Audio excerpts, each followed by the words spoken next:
Murdoch's whistle.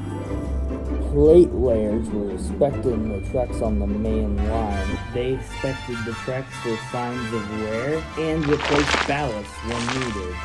It was imperative the engines whistled to tell the men to clear the line.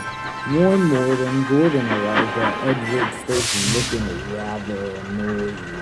Problem, Gordon? Asked Boco. There's something to be said. Replied Gordon. That light engines like you, Boco. I understand we must whistle. Poor plate layers. Some of it is most excessive. It isn't wrong, of course, but... Gordon's speech was interrupted by a booming whistle in the distance. It grew longer and louder, and soon Murdoch shook through with a heavy Dutch strain.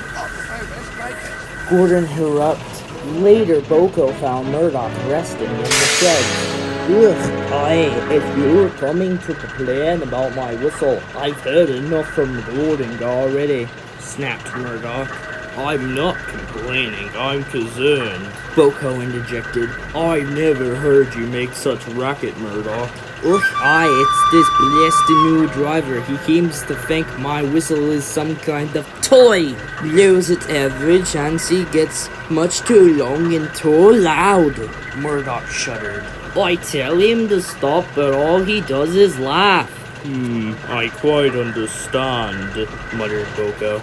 In my experiences, new drivers often learn their lessons quite quickly. It can't happen quite quickly enough, sighed Murdoch. The plate layers had nearly reached Marin Station. Every day, Murdoch would rush past whistling way before reaching the men.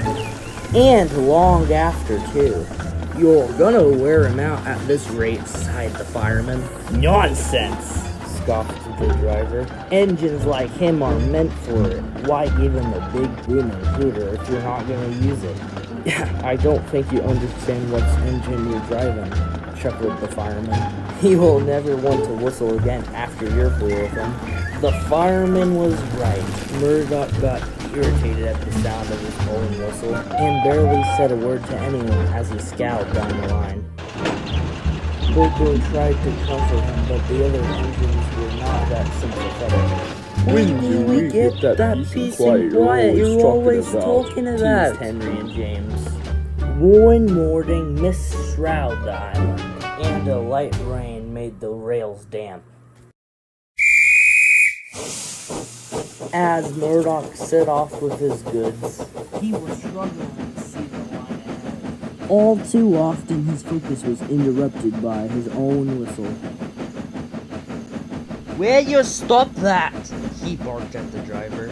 This journey will be hard enough without you making all this racket. Have to let people know we're coming, especially in this mist. The driver replied with a smirk.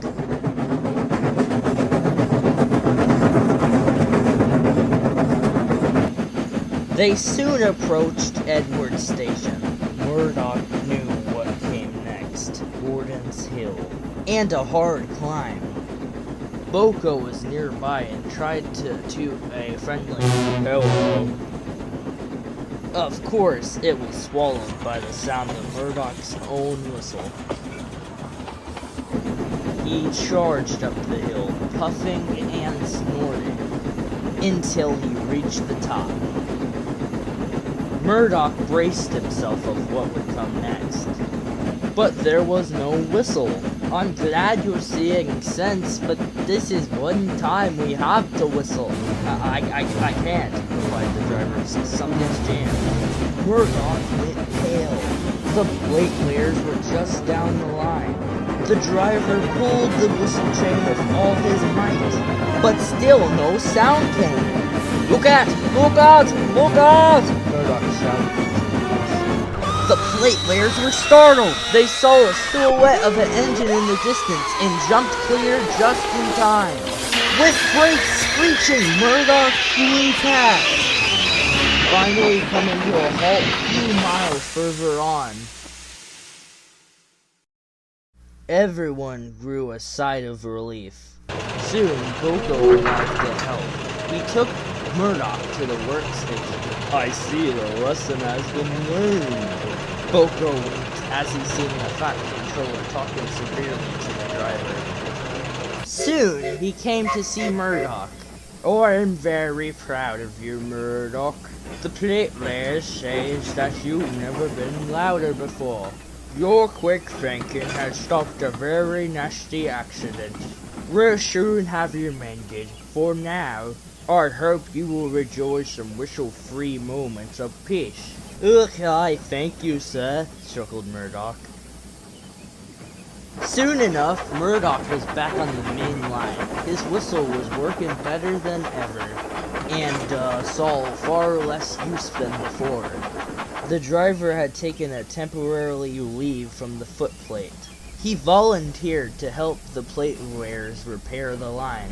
Whenever he heard Murdoch's whistle, he smiled because he knew it meant one or two things: one, to stand to fear, and to aggravate Boco.